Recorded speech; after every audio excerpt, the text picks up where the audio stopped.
Good morning dear students. आज का जो टॉपिक है वो बीएससी पार्ट थर्ड के पेपर सॉलिड स्टेट फिजिक्स से है और टॉपिक है मिलर इंडिसेस या मिलर सूचकांक। अब मिलर सूचकांक की जरूरत क्यों है, इससे पहले हमें क्रिस्टल के बारे में समझना पड़ेगा। क्रिस्टल के बारे में आप पढ़ चुके हैं कि क्रिस्टल की डेफिनेशन क्या है और क्रिस्टल कितने प्रकार के होते हैं। लेकिन यदि क्रिस्टल की ज्यामितीय संरचना के बारे में आपको अध्ययन करना है या ज्ञात करनी है उसकी संरचना, तो आपको जो क्रिस्टल के प्लेन हैं उनकी स्थिति और उसका अभिविन्यास और उसके मतलब उसका ओरिएंटेशन के बारे में ज्ञात होना चाहिए। तो उसी के बारे में मिलर सूचकांक एक मेथड है कि जो भी क्रिस्टल के प्लेन हैं वो किस तरह से अभिविन्यासित होते हैं। अब इसको शुरुआत करें टॉपिक की, उससे पहले ये डायग्राम है। यहाँ पे देखिए ये घनीय संरचना है। अब इस घनीय संरचना में एक प्लेन बनाया गया है ए बी सी और डी। ये कौन सा प्लेन है? आयताकार क्रिस्टल समतल है। अब इसकी स्थिति क्या है कि ये जो प्लेन है इस क्रिस्टल के तीन एक्सेस हैं, ए बी और सी। तो जो बी एक्सेस है उसी को ये प्लेन काट रहा है। सपोज ये एक यूनिट है, तो ये जो प्लेन है ये केवल एक ही अक्ष को काट रहा है, बाकी दो अक्षों के ये समानांतर है। तो इसकी स्थिति को कैसे व्यक्त कर सकते हैं? इनफाइनाइट, वन और इनफाइनाइट। ये ए अक्ष के सापेक्ष है, ये बी अक्ष के सापेक्ष यदि ये एक यूनिट है, और ये सी अक्ष के सापेक्ष। तो इस तरह से क्रिस्टल प्लेन है, उनकी स्थिति और अभिविन्यास का पता होने पर पूरे क्रिस्टल का ज्यामितीय संरचना का पता कर सकते हैं। इसी प्रकार दूसरा प्लेन हो सकता है ये वाला प्लेन भी, और तीन तरह की स्थिति हो सकती है कि वन, इनफाइनाइट, इनफाइनाइट और इनफाइनाइट, इनफाइनाइट वन। और भी स्थितियां हो सकती है कि कौन सा प्लेन किस अक्ष को काट रहा है। इसके अलावा त्रिकोणीय समतल प्लेन भी हो सकते हैं। जरूरी नहीं है कि हमेशा समतल प्लेन ही हो।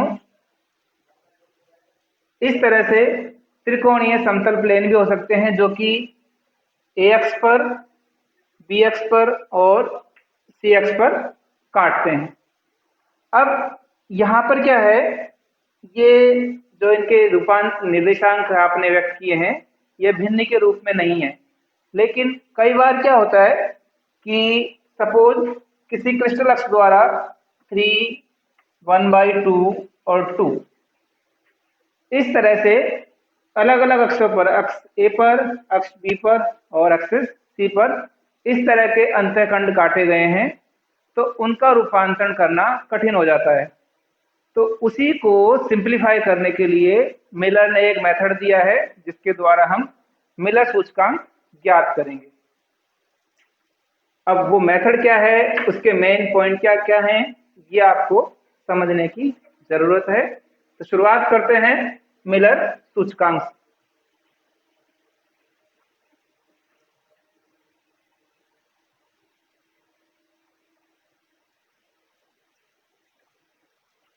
मिलर ने कुछ महत्वपूर्ण पॉइंट लिखे हैं। पहला पॉइंट है कि सबसे पहले क्रिस्टल में अक्षों का निर्धारण करेंगे। क्या करेंगे? जो अक्ष हैं ए बी और सी वेक्टर, इनका निर्धारण करेंगे। और ये क्या हो सकते हैं? अभाज्य भी हो सकते हैं, इट मीन्स प्रिमिटिव भी हो सकते हैं और नॉन प्रिमिटिव भी हो सकते हैं। या तो प्रिमिटिव होंगे या नॉन प्रिमिटिव होंगे।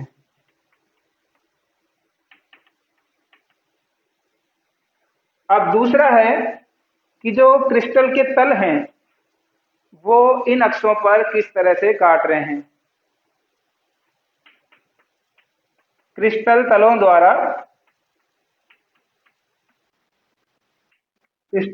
द्वारा अक्षों पर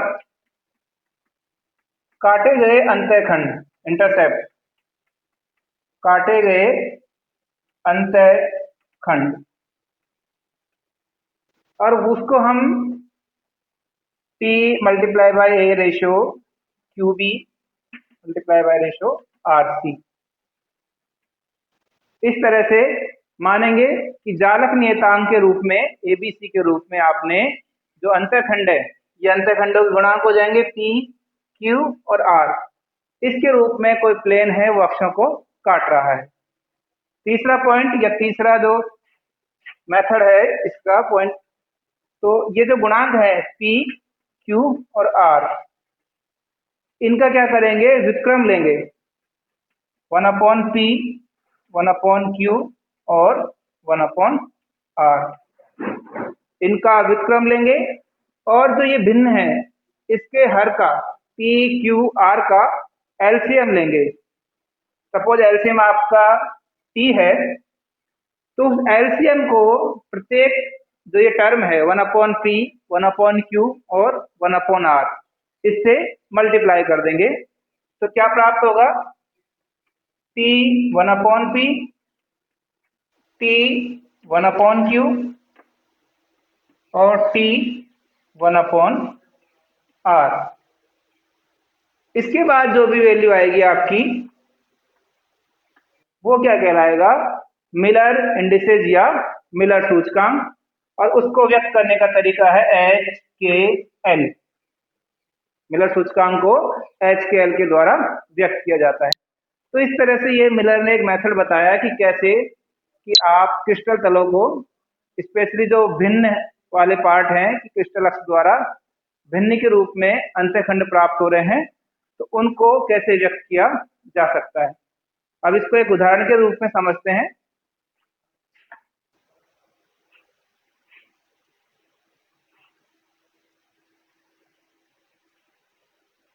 रैंडमली कोई एक अंतःखंड है वो मान ले लेते हैं कि आपने सपोज 3, 1/2 और 2, ये आपके क्या है, अंतःखंड के गुणांक हैं, PA अनुपात QB अनुपात RC। P का मान 3 है, Q का मान 1/2, R का मान 2 है। तो ये आपने गुणांक लिख लिए। इसके बाद क्या होगा, इनका आपको 1/3, 2 और दिस इज 1/2, आपने इसका व्युत्क्रम कर लिया है। अब ये जो डिनोमिनेटर वाला पार्ट है इसका एलसीएम लेना है, तो एलसीएम विल बी 6 और उसको मल्टीप्लाई कर देंगे इन सभी से। 6 मल्टीप्लाई बाय 1/3, 6, 2 और 6 मल्टीप्लाई बाय 1/2, तो इट विल बी 2, 12, 3। तो these are the Miller indices जिस प्लेन ने, जिसके अंतःखंड के मान 3, 1/2 और 2 है, उसको आपने भिन्न रूप से पूर्णांक रूप में परिवर्तन कर दिया है और इसको आप HKL भी लिख सकते हैं।